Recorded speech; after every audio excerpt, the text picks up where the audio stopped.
आते हैं। तो मैंने इतना कहा था कि 2 महीना है, हम बेरमो भी लड़ेंगे, गोमिया भी लड़ेंगे, डुमरी भी लड़ेंगे। अगर वहां से कोई भी सीट जीत के आ जाते हैं तो आपको दामोदर नदी में ले जाकर डाल देंगे। क्या था, उनकी सांसें चल रही थी, उनके दोनों हाथ को काटा गया था, उनकी सांसें चल रही थी, उनके दोनों आंख को निकाला गया था। इसीलिए मैं मीठी बात करनी नहीं जानता, मुझे लगता है एग्रेशन से राज को बदलूंगा।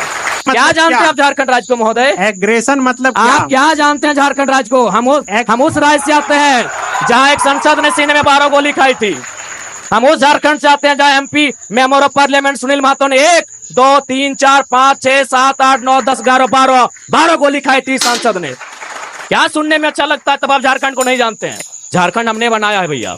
निर्मल महतो के सीने में गोली लगी थी, तब झारखंड का चर्चा दिल्ली में हुआ था। तब राजीव गांधी को पता चला था कि हाँ, झारखंड की डिमांड किया जा रहा है। तो मुझे लगता है एक बार ये श्रीमान, ये नियम कानून, एक बार एग्रेशन की गवर्नमेंट होनी चाहिए, बाकी यूथ डिसाइड करे।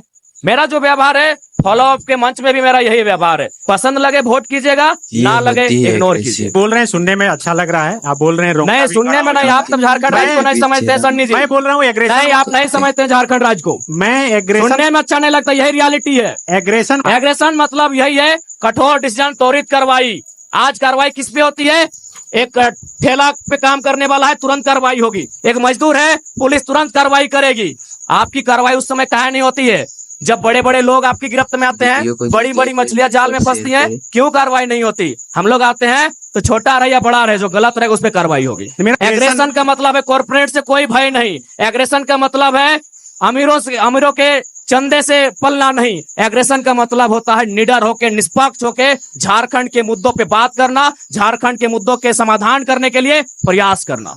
आज राजभवन में लोग धरने पर बैठे हैं, मुख्यमंत्री के आवास पे लोग धरने बैठे हैं, आज सीजीएल के जेएसएससी कार्यालय के बाहर लोग धरने पे बैठे हैं। आंदोलन रोज होता है, लेकिन जयराम महतो एक 50 लड़कों के आंदोलन से आज सीएम का फेस बन के कैसे सामने आया? इस सवाल का उत्तर कोई दे। आंदोलन इस राज्य में रोज होता है, जयराम महतो क्यों?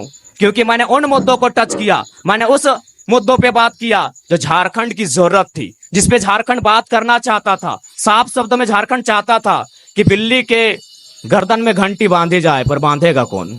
बेरमो कठारा की घटना है, वहां एक व्यक्ति का अटेंडेंस रोक दिया जाता है, पंच ब्लॉक कर दिया जाता है, जो नौकरी का प्रावधान होता है कोलियरी में। वो व्यक्ति हमारे पास आता है, आके हमें सुनाता है कि भैया ऐसा ऐसा बात है, मेरा कसूर इतना है कि झारखंडी है और हमें मतलब मेरा पंच को ब्लॉक कर दिया गया है, मेरे अटेंडेंस को रोक दिया गया है, तो कुछ उपाय किया जाए। तो हम उनको फोन लगाते हैं, तो हमने परिचय दिया कि सर ऐसा क्यों करते हैं, गरीब आदमी है, बड़ी मुश्किल से रोजगार चलता है, तो इनको पुनः रख लिया जाए। तो उधर से आवाज आई कि आप कौन बोल रहे हैं? तो हमने कहा कि हम जयराम कुमार महतो बोल रहे हैं, वर्तमान में गिरिडीह लोकसभा लड़े हैं। तो बोला नहीं, आपसे हम परिचित नहीं है। तो हमें लगा कि शायद वो विधायक या सांसद की पैरवी सुनना चाहते हैं। तो मैंने इतना कहा था कि 2 महीना है, हम बेरमो भी लड़ेंगे, गोमिया भी लड़ेंगे, डुमरी भी लड़ेंगे। अगर वहां से कोई भी सीट जीत के आ जाते हैं तो आपको दामोदर नदी में ले जाकर डाल देंगे।